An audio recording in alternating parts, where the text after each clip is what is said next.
amigos y amigas de Biologando?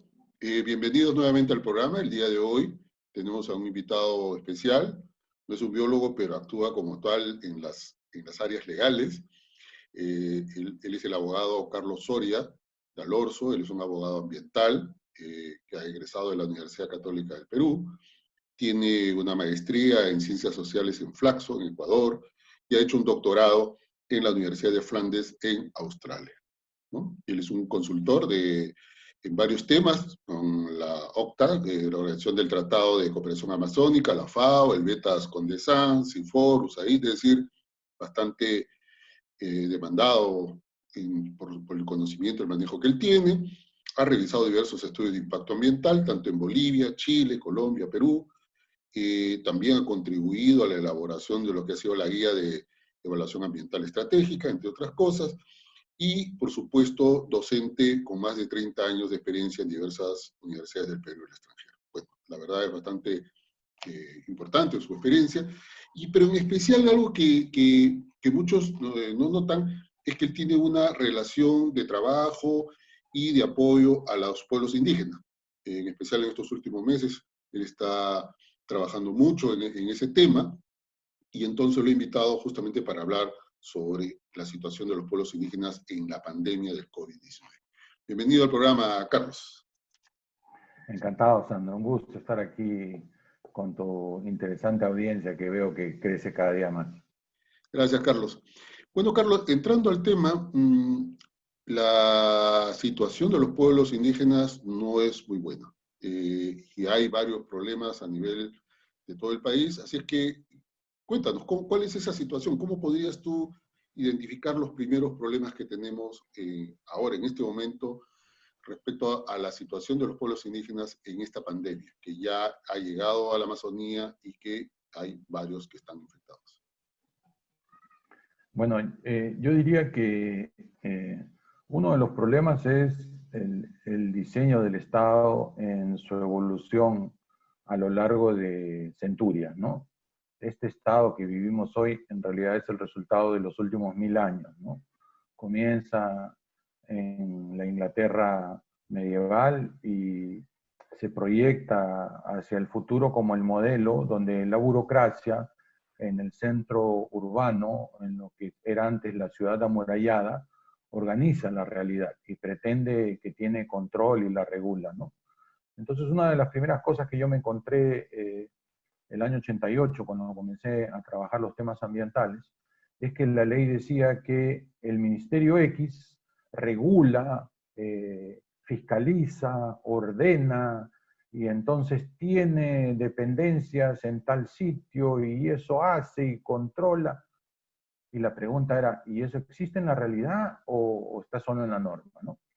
Y la verdad es que mucho de eso está solo en la norma. En la práctica, cuando sales de un centro poblado, cuando te alejas 15 minutos por el medio del campo, ya no en la carretera, ya no en la pista, en el camino, sino te metes entre la vegetación 15 minutos, 20 minutos, comienzas a darte cuenta que ahí no hay el orden del que te habla el Estado, no hay acceso al control y la seguridad que se ofrece, etcétera, ¿no?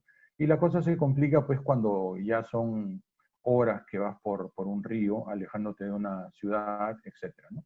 Entonces tenemos un Estado que está presente sobre todo en la costa, que es donde ha ocurrido con más fuerza la construcción del Estado a partir del gobierno de Leguía para acá, pero luego cuando vas al interior, con suerte tienes una pequeña reproducción de centro urbano en la capital regional, y las capitales provinciales son muy diferentes, ¿no?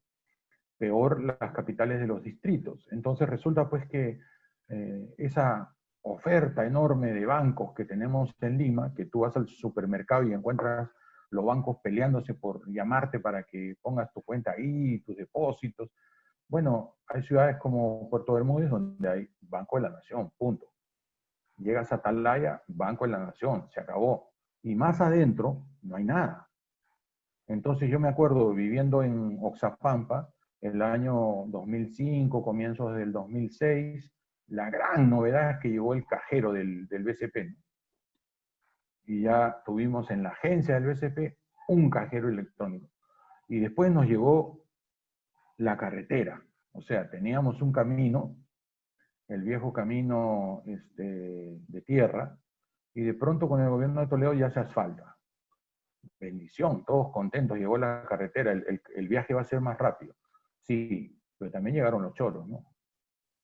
Entonces, cuando tú expandes la presencia del medio urbano a través de su red de caminos, no solamente se expande la economía y el transporte, sino es necesario expandir la presencia y el control del Estado. Y eso no ocurre. Entonces, cuando deforestamos grandes áreas de Amazonía para sembrar el cultivo que sea o para extraer el recurso que necesitamos y se comienzan a abrir caminos, también hay que considerar el elemento Estado, ¿no? Y esto ya lo decía la Comisión de la Verdad hace mucho tiempo, ¿no? No hay en el medio rural alguien que garantice el control y el orden de la ley. Y eso hace que sea la ley del más fuerte, ¿no? Eso que llamamos la ley de la selva, ¿no? Ese es un primer elemento. Un segundo elemento es que hemos desarrollado un sistema de salud que está basado en atención a grandes números de población. Entonces, como lo dijo Alan García con gran claridad en algún momento, no podemos llevar los servicios del Estado a 180.000 asentamientos en el país. No podemos llevar servicios del Estado a 1.800 distritos, etcétera, ¿no? Entonces, vengan ustedes, vengan a las ciudades, salgan, abandonen el campo. Bueno, su lógica era otra, ¿no? Él estaba en la idea de liberar tierras para poder construir un mercado de tierras, ¿no? Claro, el Baguazo, Pero por la ejemplo, fue lógica, parte de eso, ¿no? claro, es un proceso totalmente diferente, ¿no? Él está viendo cómo le vende tierras a gente que quiera venir a invertir. Pero en términos de Estado, el Estado se construye sobre la base de que tiene ciudadanos, ¿no? Y ciudadanos no somos solo los de la ciudad, también los del mundo rural. Y ese es el objetivo fallido, ¿no? Nuestro Estado se ha construido para atender al ciudadano, y sobre todo al ciudadano de sectores medios, ¿no?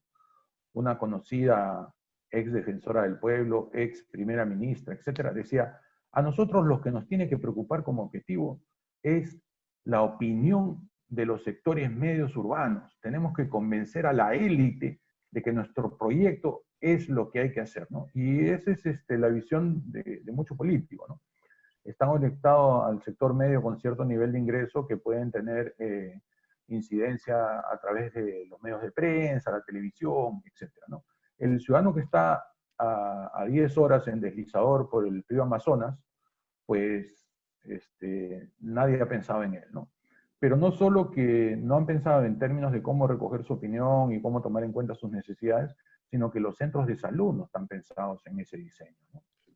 Entonces ahí encontramos que ha habido la gran crisis y nos hemos emocionado por lo que ha pasado en Iquitos. Y el Vicariato Apostólico ha reaccionado comprando una planta para producción de oxígeno. Ok, y Nauta, y Pebas, y Santa Clotilde en el río Napo ya llegando hacia el Ecuador y donde ahorita están ingresando ilegales desde el lado colombiano. No, de eso no hemos pensado nada, ¿no? Entonces esa es la crisis que tenemos en este momento, ¿no? De un diseño de un Estado que está pensado totalmente centrado en el centro urbano. Y eso nos lleva a un tercer elemento, que es la composición de la respuesta que nos ha planteado el gabinete, ¿no? La ministra de Economía nos ha dicho, acá tenemos fondos, les vamos a repartir bonos, han coordinado con el MIDIS ha dicho, sí, cómo no, acá está el padrón. Bueno, ¿y cómo han hecho ese padrón? ¿Cómo se ha contrastado ese padrón? Entonces, ¿tiene alguna relación con el padrón que tienen las federaciones indígenas, las organizaciones campesinas, las cooperativas agrarias que están produciendo en Selva Central café, etcétera? ¿O es un padrón en el que ellos han mandado un personal que por primera vez se enfrentaba a caminar por el territorio y ha ido tocando puertas y luego verificando a través del distrito? Resulta que si verificamos en el RIMA, por ejemplo, cuando hablamos ya de la comunidad de Cantagallo, si están o no están en el padrón, el que tenía que registrarlos primero era un empleado del municipio distrital del RIMA, que luego tiene que mandar una verificación de alguien que ha sido capacitado por el MIDIS, pero que trabaja en el municipio. Y el municipio sigue siendo una profunda experiencia urbana, ¿no? El municipio no llega a la comunidad remota, ¿no? Entonces, si estamos hablando de Amazonía, es básicamente una red enorme de comunidades que están remotas, ¿no? Imagínate esa comunidad de Maizal o de Oceanía, en Madre de Dios, que están en el borde donde están los aislados.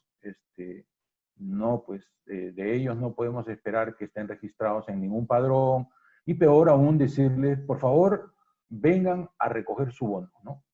Entonces lo que ha pasado es que tiene gente, por ejemplo, que ha recorrido 5 o 7 horas para llegar a la capital provincial, y ahí tiene que enfrentarse a negociar con alguien que le ayude a buscar en un computador si aparece en el padrón. Y luego le dicen, no, usted no es beneficiario del bono. Diablos, pero ya me gasté lo poco que tenía en viajar estas 7 horas. Ahora me toca comer, pernoctar y mañana regresar. Entonces, esa es la tragedia de muchos de los pueblos indígenas, ¿no? Y eso ha llevado también a aumentar el contagio, ¿no? Es lo que le ha pasado a los hermanos Ticuna, ¿no? Los primeros 5 ticunas contagiados fueron a cobrar su bono. Hoy tiene 70% de los ticunas con contagio. Pero, digamos, estamos frente a una situación que además no es desconocida para el Estado. O sea, estas deficiencias ya se sabían, y en medio de eso no se ha pensado. Supongo que acá el ministerio a cargo directamente era el Ministerio de Cultura, ¿cierto? Y en especial el Viceministerio de Interculturalidad. ¿Acaso no sabían de estas situaciones? ¿Que aquí había que tener otro tipo de estrategia? ¿O esta gente sigue pensando, después de estar varios tiempos en el ministerio, que las cosas son como en las zonas urbanas? O sea, ¿qué está pasando ahí? Bueno, tienes una viceministra de Interculturalidad que tiene una década, ¿no? Dando vueltas en el sector público. Entonces, eso te lleva a pensar, es un profesional ya que se ha asentado, que está bien sintonizado, que en términos de procedimientos y de hacer funcionar su aparato, lo debe saber. Sí, el problema es que no es indígena, ¿no? El problema es que su perspectiva, su respuesta, sus necesidades siguen siendo enfocadas desde la experiencia de un funcionario público en el centro urbano. Entonces, ¿cómo adquieres tus alimentos? Pues en el mercado, tu entretenimiento está en el centro comercial, etcétera, ¿no? Y la realidad del pueblo indígena es absolutamente otra, ¿no? Estando en la comunidad, tu alimentación depende de un bosque saludable, de un río saludable, tu salud depende de que en la chacra te hayas preocupado de ir colocando las semillitas de aquellas plantas que te van a dar sus beneficios, etcétera, ¿no? Y más bien lo que hemos venido haciendo es lo contrario, es erosionarlos, ¿no? Erosionar esa chacra que alimentaba a la comunidad, erosionar esa farmacia que es el bosque, y entonces hemos convencido a la población indígena en gran cantidad de que necesitan los productos urbanos, ¿no? Un día estoy en un taller en Pucaurquillo, en una deliciosa sesión de trabajo con los boras y huitotos, y entonces nos van a servir el almuerzo, y para darle el toque de sabor, hablen una bolsita de glutamato de 250 gramos y le meten al perol para completar el punto del sabor, decían ellos, ¿no? Otro día estoy en Coahuillo, acá cerca de Asia, en una comunidad llena de restos arqueológicos, descendientes de pueblos tradicionales costeños, ¿no? Tremenda celebración del Señor de los Milagros estamos haciendo ahí. Entonces va a salir la procesión, va a dar la vuelta al parque, que es una cuadrita, y se acabó, porque esa es la población así de chiquitita, ¿no? Bastante tradicional, tienes ahí el poblado, pues son 4 cuadras y luego está el campo, una delicia. Pero a la hora que van a servir la carapulcra, también 250 gramos de glutamato para darle el punto de sabor, ¿no?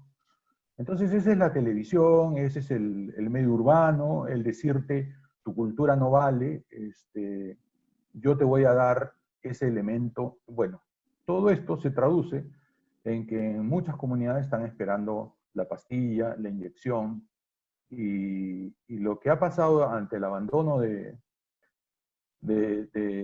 Estado es que algunos, ¿no?, como el compañero Cecilio Soria en Ucayali y su familia, han organizado el Comando Matico. y están yendo a atender con esa planta a sus hermanos para sacarlos de esta situación difícil, ¿no? Otros, como el hermano Hildebrando Rufner, utilizando la quina o cascarilla, los hermanos Aguajún de la zona de Cajamarca, bien aprovisionados de su cascarilla macerada en cañazo, listos por si les llega el contagio, poder defenderse, ¿no? Inclusive hay así una variedad de recetas que están dando vueltas en internet de cómo fortalecer tu organismo, porque si te llega el contagio, te puede llegar, pero que no te encuentre debilitado, que te encuentre con un cuerpo alcalino, bastante bien estabilizado y listo para dar pelea, ¿no? Porque al final es tu organismo el que da la pelea, ¿no? Las Sí, claro. medicinas son una ayuda, son un potenciador, ¿no? Sí, claro. Además, estamos hablando de pueblos indígenas que no solamente son seres humanos que hay que respetar y valorar con su cosmovisión, sino porque además son un importante contingente que ha logrado mantener la Amazonía como está, en un respeto en un balance con ella. O sea, yo creo que ahí hay un conjunto de conocimiento que todavía existe felizmente, pero que se ha ido perdiendo y se va perdiendo por lo que tú dices, ¿no? Es decir, en este creer de que lo que viene del occidente es mucho mejor, ¿no? Y en donde tú vas a algunas comunidades y vas a encontrar hasta latas de atún, ¿no? Donde tú esperas que te den tu carachama, ¿no? Tu acaraguazú o cualquier otro producto hidrobiológico que ellos tienen allí, pero no, hacen uso de alimentación que viene de la ciudad, que supuestamente es mejor, y claro, entra en abandono. Si a eso le sumas la pérdida de biodiversidad y ecosistemas que varios de ellos tienen, ¿no? Por tala, por diversos tipos de actividades ilegales, entonces, claro, la situación es complicada. Ahora, hay algunos de ellos que sabiamente lo que han hecho es cerrar el territorio. Aquí no pasa a nadie, ¿cierto? Un poco para poder protegerse de alguna manera en ese aspecto, ¿no? Claro, cuando lo hace la ronda campesina, que está más formalizada, no pasa nada, ¿no? Pero cuando se hace en los pueblos indígenas, es un poco como que los militares te miran como diciendo, yo soy acá el que decide, ¿no? O sea, también esa es una situación que se ha presentado en las comunidades, ¿no? Bueno, sí, la medida común en todos los países de la Amazonía, son 8 países y una provincia de Francia, ¿no? Que conforman los territorios amazónicos, todos han decidido que la mejor medida frente al contagio y frente a la imposición de la cuarentena ha sido cerrar el territorio. El problema es que hay actividades que no han cerrado. Entonces tienes tú hidrocarburos y minería continuaron operando, y en términos de hidrocarburos, por la forma de nuestros ríos y cómo es la dinámica, pues la boca del Amazonas queda en Belén, en Brasil. Si algo va a venir de afuera, como tuberías, maquinaria, aprovisionamiento de alta tecnología, va a entrar por la boca del Amazonas. Va a pasar por Belén, que ya era un foco de contagio hace rato, va a pasar por Iquitos, que ha sido el punto grave aquí, y de ahí va a bajar hacia la Amazonía Sur, donde tenemos, por ejemplo, varios lotes petroleros que han continuado operando, ¿no? Entonces, el riesgo de contagio se ha dado por ese temor a las actividades que ellos ven que están andando. Y como tú sabes, pues, nosotros los peruanos somos muy obedientes, ¿no? Muy respetuosos, somos mejor que los japoneses, ¿no es cierto? Entonces nos dicen, no hagas tal cosa, y precisamente eso hacemos, ¿no? Porque cuando nos dicen no, parece que es una invitación a hacerlo. Entonces, hemos tenido muchos reportes de embarcaciones que están navegando por el río, y para evitar el control de los puntos que han puesto a veces los hermanos indígenas o las autoridades locales, acoderan, dejan bajar a la gente, estos avanzan por el campo y los recogen pasando el control, ¿no? La informalidad, la ilegalidad, pero la expansión del contagio también. Entonces, tenemos en este momento casos en los que la comunidad ha cerrado su territorio.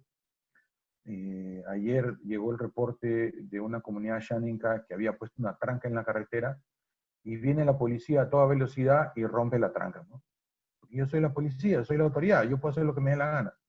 En el río Napo, la comunidad de Negro Urco, por ejemplo, que había decidido cerrar el río, al sentir que está viniendo una embarcación motorizada, colocan sus canoas en el medio del río y indican pues que hay un bloqueo, que no pueden pasar, ¿no?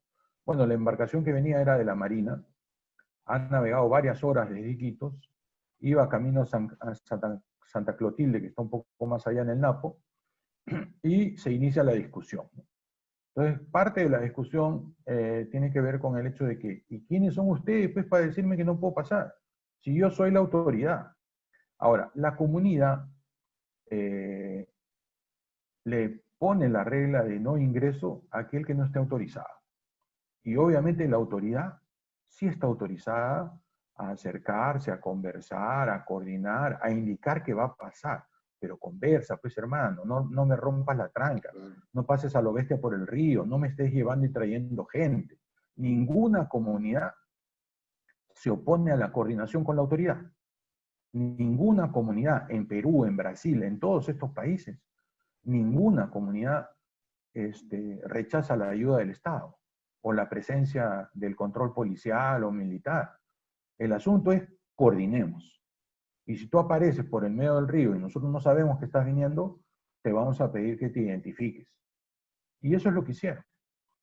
Luego, la embarcación ha continuado hacia Santa Clotilde para que finalmente llegue ese personal de la Marina a discutir y a denigrar a las autoridades locales de salud y del municipio, reclamar a la comisaría.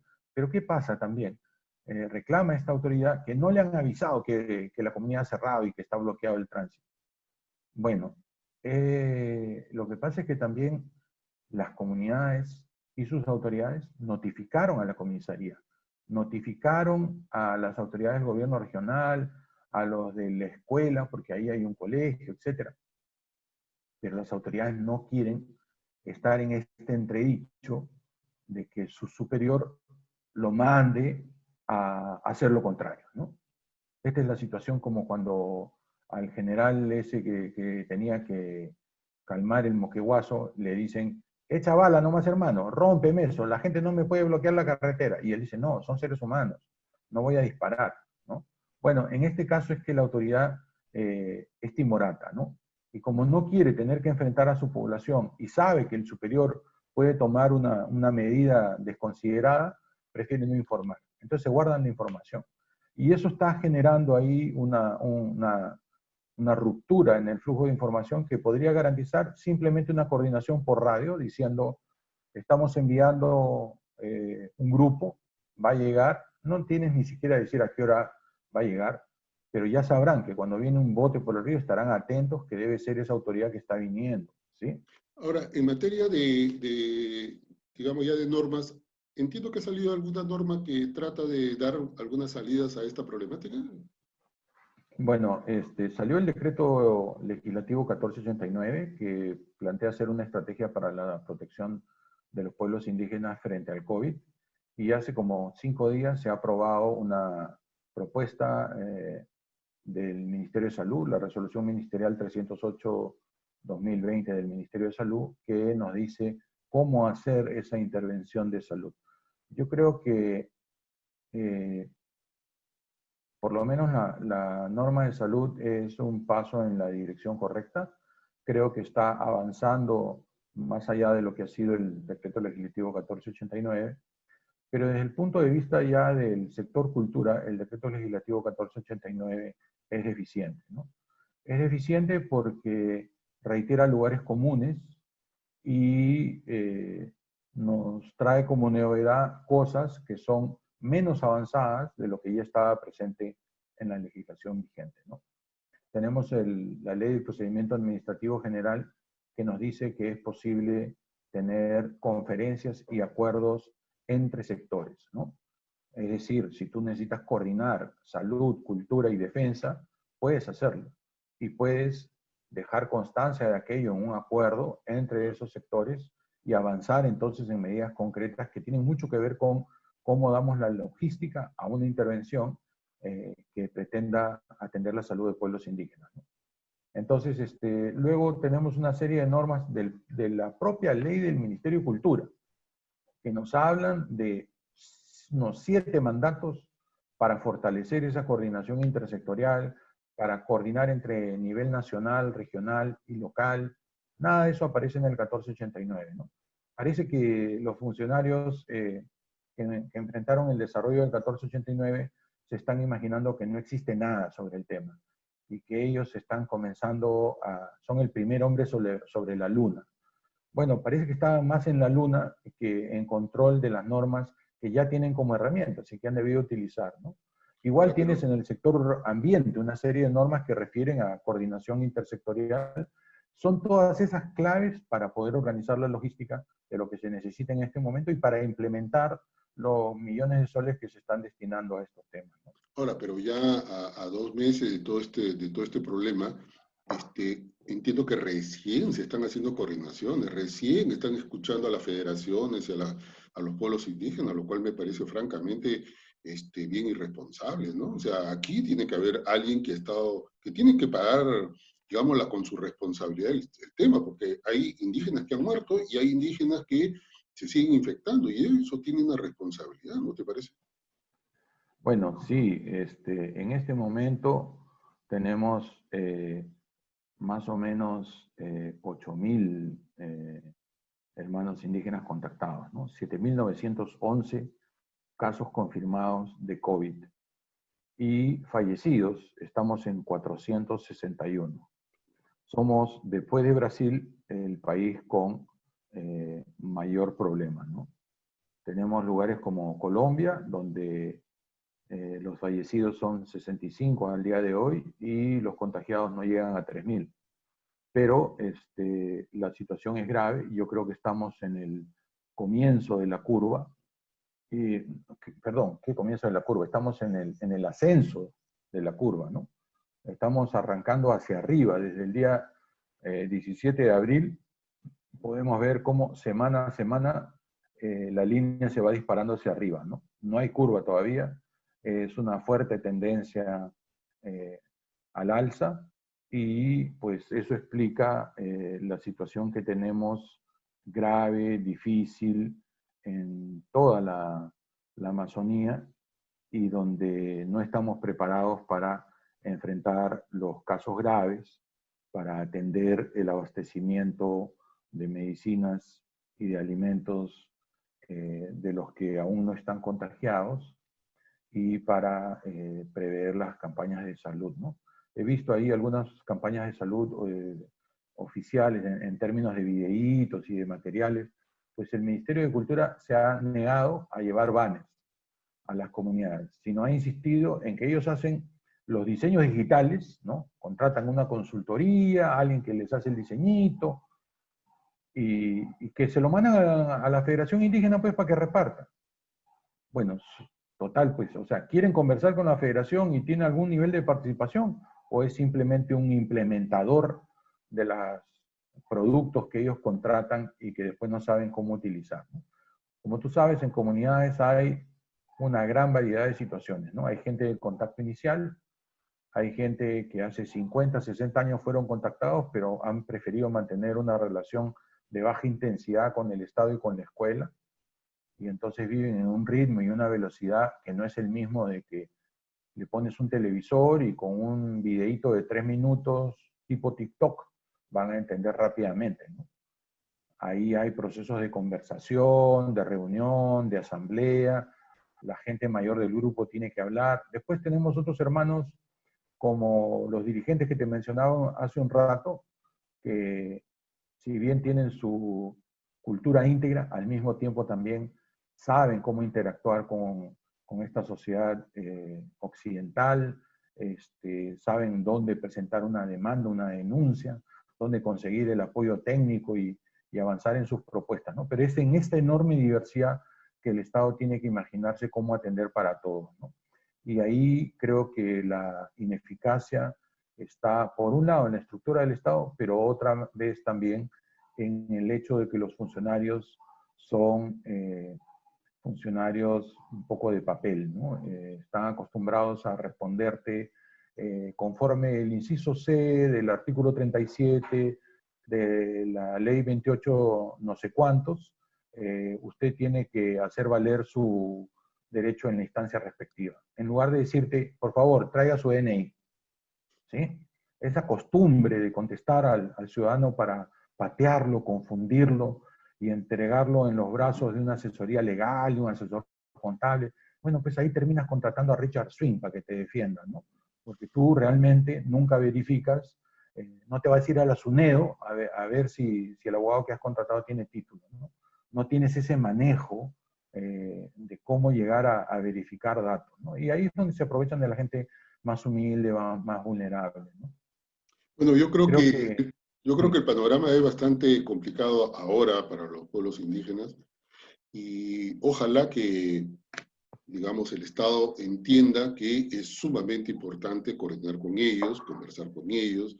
Por eso varias plataformas e iniciativas ciudadanas, entiendo, han ido proponiendo que se forme, digamos, espacios de concertación para ir ubicando ahí las estrategias que realmente necesitan los pueblos indígenas, ¿no? De acuerdo a su particularidad, porque no todos están en la misma situación, y que creo que eso va a ayudar mucho a evitar, ¿no? En esa perspectiva. Pero además creo que junto con eso va a tener que haber algunos cambios serios en el gabinete, en especial en el Ministerio de Cultura, porque me parece que ahí, digamos, no es posible que se tenga, bueno, lo de Richard es un asunto ya francamente escandaloso, pero también es escandaloso pues la muerte de los pueblos, de la gente de los pueblos indígenas. También es escandaloso que la gente se esté infectando cuando se ha podido evitar, ¿no? Y entonces yo creo que esos escándalos hay que pararlos, obviamente con medidas de coordinación y de diálogo, pero también con cambio de algunos funcionarios que no van a entender, no han entendido ya varios años de este tema, menos lo van a hacer en 2 o 3 meses. Pues, o sea,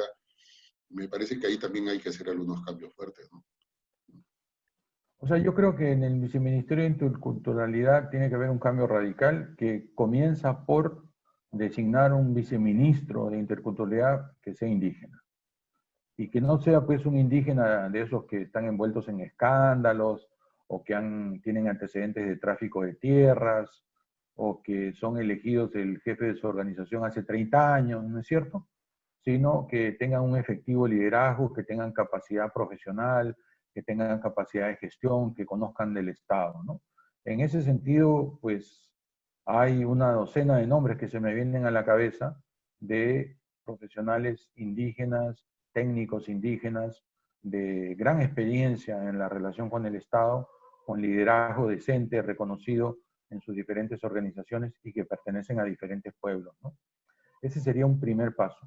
Un segundo paso, pues ya más profundo y en un horizonte mediano, podría ser este viejo tema de la institucionalidad para pueblos indígenas, que se ha venido discutiendo con más ahínco y con más detalle desde el gobierno de Toledo, ¿no? Hay una iniciativa para una reforma constitucional y en ese contexto se discutió cómo construir una institucionalidad de pueblos indígenas.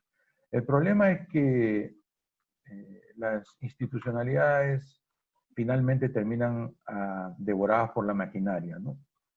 La presión desde los sectores más tradicionales, conservadores y que gestionan el financiamiento, debilitan cualquier iniciativa de articular a la sociedad con el Estado, ¿no? Pero en este caso, la necesidad de enfrentar la pandemia no se resuelve con el Estado únicamente. El Estado tiene el financiamiento, tiene una capacidad operativa hasta cierto punto útil, pero requiere de la presencia en campo de los que son los líderes de esos grupos humanos. Si tú quieres saber cómo está la comunidad de Naranjal, pues la mejor alternativa es una llamadita telefónica al presidente de la comunidad o alguien de su directiva para averiguar si el puesto de salud está abastecido, para saber cómo está la situación de alimentos y si necesitan algunos costales de arroz o de menestras, etcétera, ¿no? Esa información no está fluyendo. Yo creo que el Viceministerio de Interculturalidad ni siquiera debe tener la lista de esas personas. No tienen la lista de los jefes de las comunidades.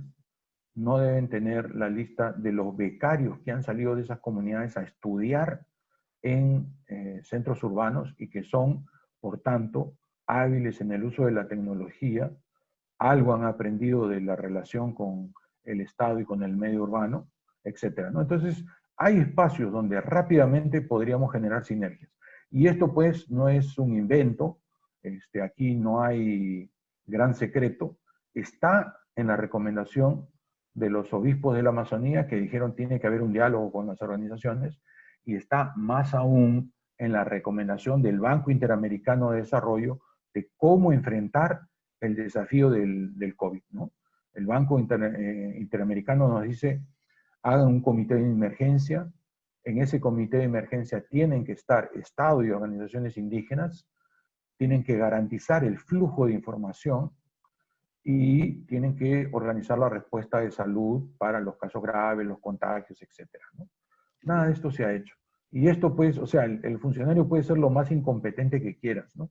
Y puede estar acostumbrado a no salir del centro comercial y pensar que eso es la naturaleza, pero ya no leer el informe del BID que te está diciendo cómo hacerlo, eso es maldad.